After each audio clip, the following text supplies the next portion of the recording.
Ibikorwa aba bagore bo mu murenge wa Mutenderi mu karere ka Ngoma bavuga ko batamenyeshwa byiganjemo ibigenwa n'ikigo cy'igihugu gishinzwe guteza imbere inzego z'ibanze RODA birimo nka VUP biciye muri gahunda yo kunganira abagenerwa bikorwa mu mitungo ibyara inyungu cyangwa se gahunda z'abandi bafatanya bikorwa bigamije iterambere ry'umugore.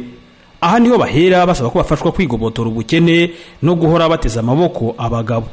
Ikibazo dufite kumva yuko umugore agomba kwiteza imbere, kumva ahandi mu yindi mirenge mu tundi turere ko umugore abasha kwishakashakishiriza, akabasha kuba yagira inguzanyo mu gihugu itangwa, agacuruza, akabasha kubona isabune bitamugoye, akabasha kubona icyo kurya, icyo gufasha abana, agafasha umugabo nawe mu gihe ari mu bindi. Ko twebwe ntago ayo mafaranga atugeraho uko bikwiriye.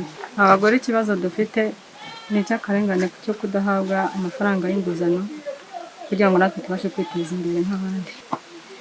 Baravuga yuko amafaranga y'abadamu agiye kuza, twabaza ati amafaranga ntaraza, kandi igihe kiba kiri kugenda kiri kuducika natwe kugira ngo tubone uko twiteza imbere.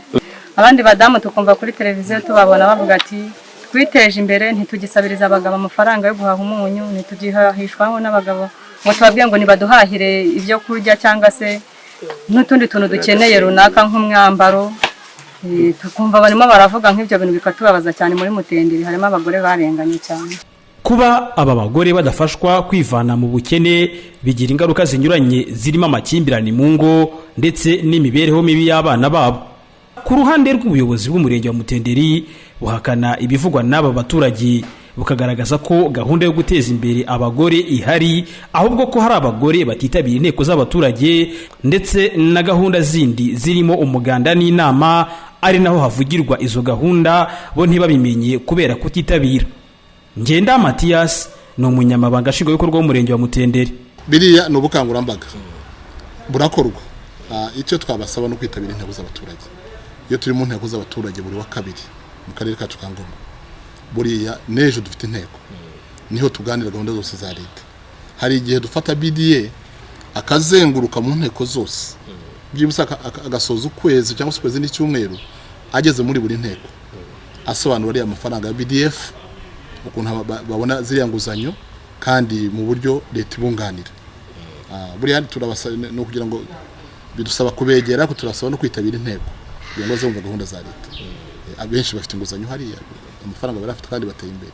Ikigo gishinzwe guteza imbere imishinga y'inzego z'ibanze RODA kigaragaza ko kimwe mu nkingi zirimo kwigisha imyuga, kunganira abagenerwa bikorwa mu mitungo ibyara inyungu, serivisi z'amafaranga, inguzanyo ziciriritse, ubukangurambaga mu mikoreshereze y'amafaranga no gutegura imishinga zifasha kugabanya ingo zifite amikoro make, aho abaturage basabwa kwitabira gahunda za leta mu rwego rwo kurushaho gusobanukirwa no kumenya uruhare rwabo mu bibagenerwa. Leonce Nyirimana mu karere ka Ngoma.